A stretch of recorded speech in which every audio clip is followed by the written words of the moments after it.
لوہے کے زمانے سے مراد وہ زمانہ ہے جب انسان نے لوہے کے استعمال کی تکنیک میں مہارت تامہ حاصل کی، اور جب سے یہ نئی دھات جو تانبا اور اس کے برد کانسی سے کہیں بہتر تھی انسان کے استعمال میں آئی، اسی زمانے میں انسان نے کانسی کی بجائے لوہے سے اشیاء ضرورت اور دیگر اوزار و ہتھیار بنانے شروع کیے۔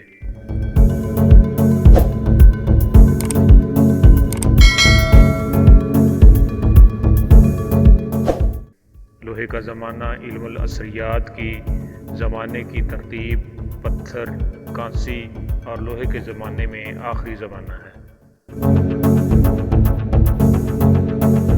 اگرچہ لوہا تانبے اور کلی سے زیادہ ارزاں دھات ہے، لیکن لوہے کو پگھلانے کی تکنیک یا عمل ان دونوں دھاتوں کو پگھلانے کی تکنیک سے زیادہ پیچیدہ ہے۔ اس کے علاوہ لوہے سے دیگر آلائشیں اور کثافتیں دور کرنے کے لیے مسلسل کوٹے جانے کا عمل بھی ضروری ہے۔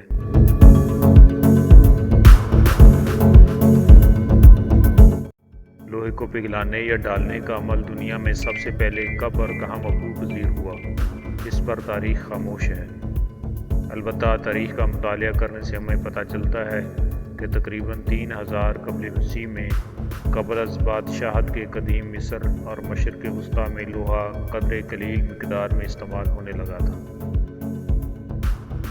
لوہے کے زمانے کا آغاز دراصل ہتھیوں کے عہد سے ہوتا ہے۔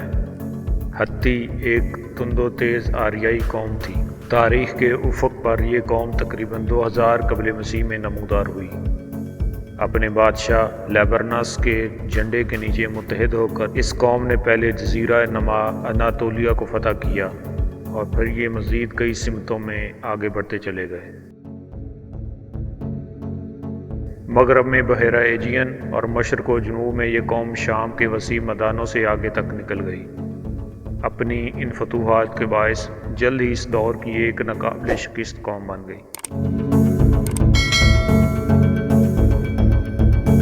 ہتھیوں کی ان شاہانہ فتوحات کے پس منظر میں خام لوہے سے صاف لوہے کی اشیاء بنانے کا فن تھا، جس سے اس وقت دنیا کی کوئی دوسری قوم واقف نہیں تھی۔ اسی وجہ سے پتھر، کانسی اور تانبے کے ہتھیار رکھنے والی اقوام اس قوم کا مقابلہ نہ کر سکیں، اور ہتھیوں کو عروج در عروج حاصل ہوتا چلا گیا۔ ہتھی لوہے کی کچ دھات کو پگھلا کر ہتھوڑے کی مدد سے ہتھیار اور دیگر مطلوبہ اشیاء کی شکل دیتے تھے۔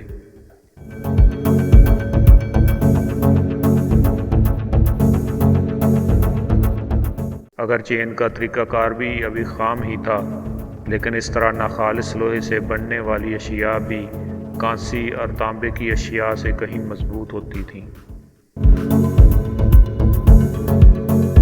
اس کی بڑی وجہ کانسی اور تانبے کا لوہے کے مقابلے میں نرم ہونا اور اس کا فوراً مڑ توڑ جانے کا رجحان تھا۔ دوسرے لفظوں میں ہتھیوں کی دیگر اقوام پر فتح دراصل لوہے کی تانبے اور کانسی پر فتح تھی۔ لوہے کو پگھلا کر اشیاء بنانے کی تکنیک نے ہتھیوں کے زوال 1200 قبل مسیح کے زمانے تک مزید پختگی حاصل کر لی، اور اب لوہے کو سودنے یا پگھلانے کا عمل مشرق وسطیٰ سے نکل کر بحیرہ روم کے ساحلوں تک پھیل گیا۔ تورات کی کتاب اول میں ٹوبل کین نامی شخص کا حوالہ موجود ہے۔ تورات کے مطابق اسی شخص نے لوہے سے فولاد سازی کے کام کو متعارف کرایا تھا۔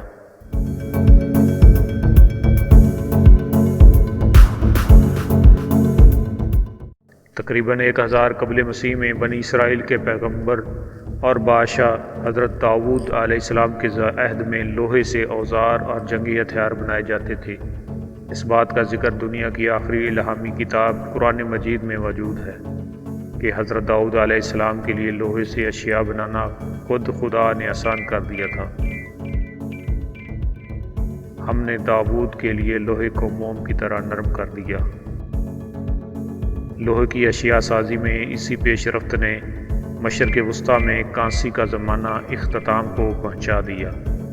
اگرچہ کانسی کی اشیاء یہاں ابھی بھی مذہبی رسومات کی ادائیگی میں مستعمل تھیں۔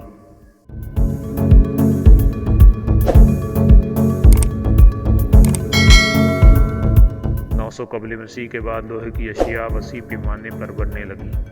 اور اسی وجہ سے براعظم ایشیا اور یورپ میں انسانوں کی وسیع پیمانے پر ہجرت کے عمل کا آغاز ہوا۔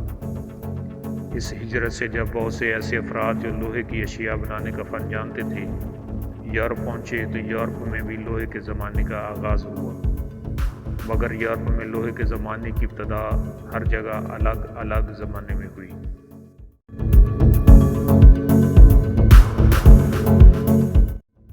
800 قبل مسیح سے 750 قبل مسیح میں یورپ میں اہل یونان کے علاوہ سب سے پہلے لوہے کا استعمال وسطی یورپ اور شمالی اطالیہ میں ارنفیلڈ نامی تہذیب کے لوگوں نے کیا۔ ارنفیلڈ کے بعد لوہے کے زمانے کا آغاز یورپ کے کئی حصوں میں ہالسٹیڈ دور سے ہوتا ہے جو 700 قبل مسیح سے 450 قبل مسیح تک محیط ہے۔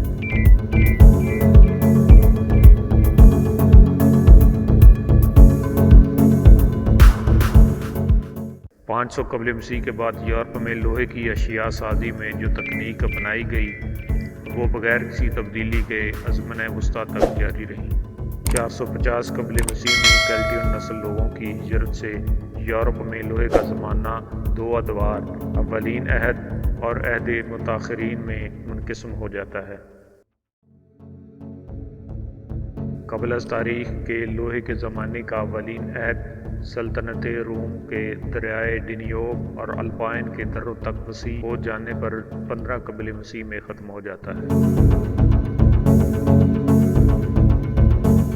چینی قوم کا لوہے کا زمانہ 600 قبل مسیح سے شروع ہوتا ہے۔ چین میں لوہے کی اشیاء کا استعمال چین کی قدیم ریاستوں کی باہمی جنگ 403 قبل مسیح سے 222 قبل مسیح کے زمانے تک پھیلا ہوا ہے۔ اسی زمانے میں چین کے ماہرین نے لوہا پگھلانے کے لیے ایسی بھٹیاں اور اس صنعت میں مستعمل دیگر اپنے اوزار تیار کیے جن سے لوہے کی اشیاء سازی بہت آسان ہو گئی۔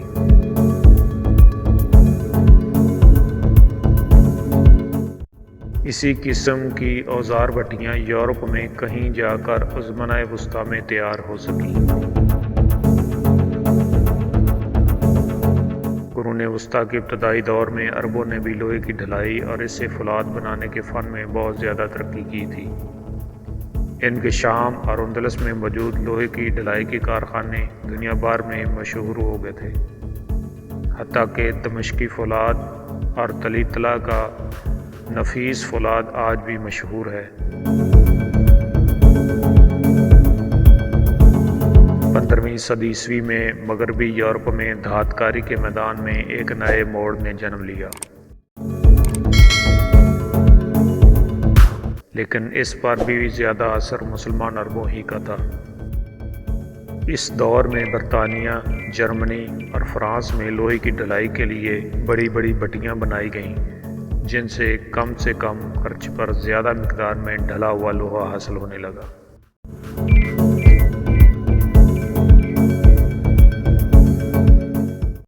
براعظم افریقہ میں لوہے کا زمانہ ان اشیاء کی تیاری سے شروع ہوتا ہے جو یہاں کے ان قدیم بادشاہوں کے مقابر سے ملی ہیں، جنہیں میروئی کہا جاتا ہے۔ ان کا تعلق 6 صدی قبل از مسیح سے ہے، تاہم افریقہ میں وسیع پیمانے پر لوہے کی اشیاء 4 صدی قبل از مسیح سے پہلے تیار نہیں ہوئی۔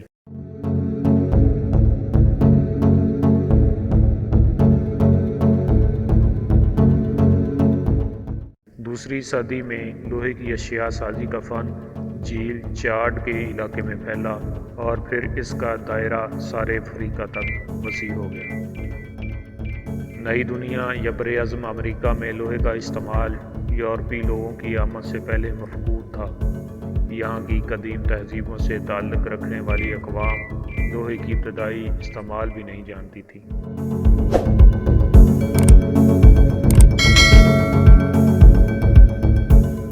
برصغیر پاک و ہند میں لوہے کے زمانے کا آغاز تقریباً 1000 قبل مسیح میں بتایا جاتا ہے، کیونکہ ہندوؤں کی مقدس کتاب رگ ویدا میں 1500 قبل مسیح میں صرف 2 دھاتوں کا ذکر ملتا ہے، پہلی تو سونا ہے اور دوسری سے تامرا پاس یعنی تانبا ہے۔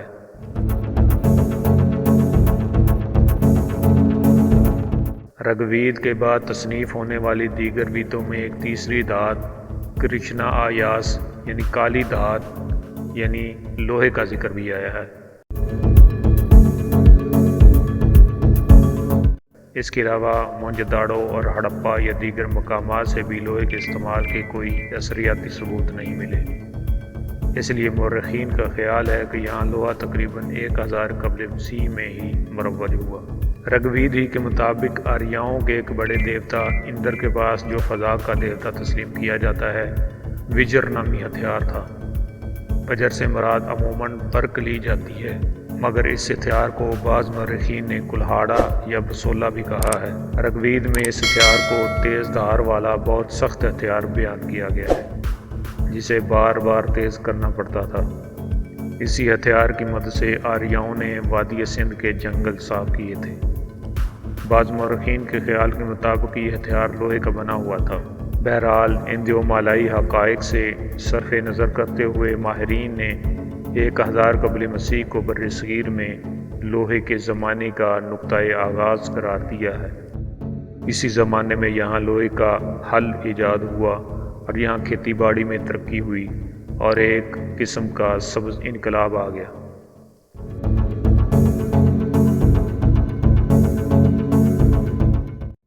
پاکستان کے مشہور محقق یحییٰ امجد نے بھی اپنی کتاب تاریخ پاکستان قدیم دور میں یہی رائے قائم کی ہے کہ سرزمین پاکستان پر 1000 قبل مسیح میں لوہا متعارف ہوا تھا۔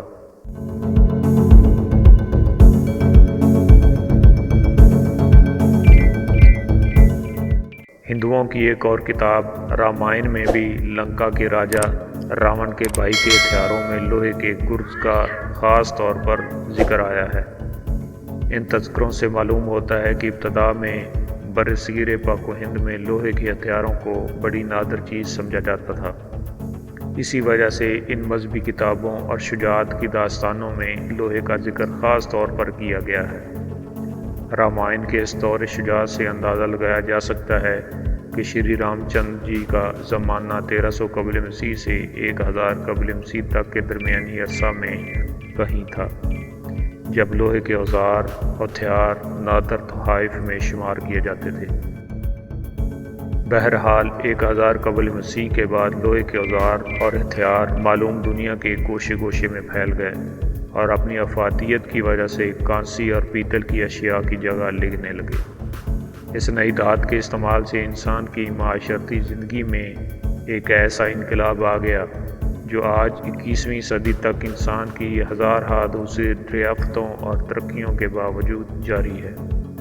آج انسانی معاشروں میں مستعمل ہزارہا قسم کی چیزیں اور جنگی سامان لوہے کو ڈھال کر ہی بنایا جاتا ہے اور معمولی سوئی سے ہوائی جہاز تک میں لوہا ہی کار فرما ہے۔ گویا نو انسانی گزشتہ 5000 سال سے اب تک لوہے ہی کے زمانے سے گزر رہی ہے، اگرچہ بعض دوسری دریافتوں اور ایجادات کے باعث اس زمانے کے بعض حصوں کو دوسرے نام بھی دیے گئے ہیں، جیسے مثلاً موجودہ زمانے میں خلائی دور، ایٹمی دور اور کلوننگ کا دور۔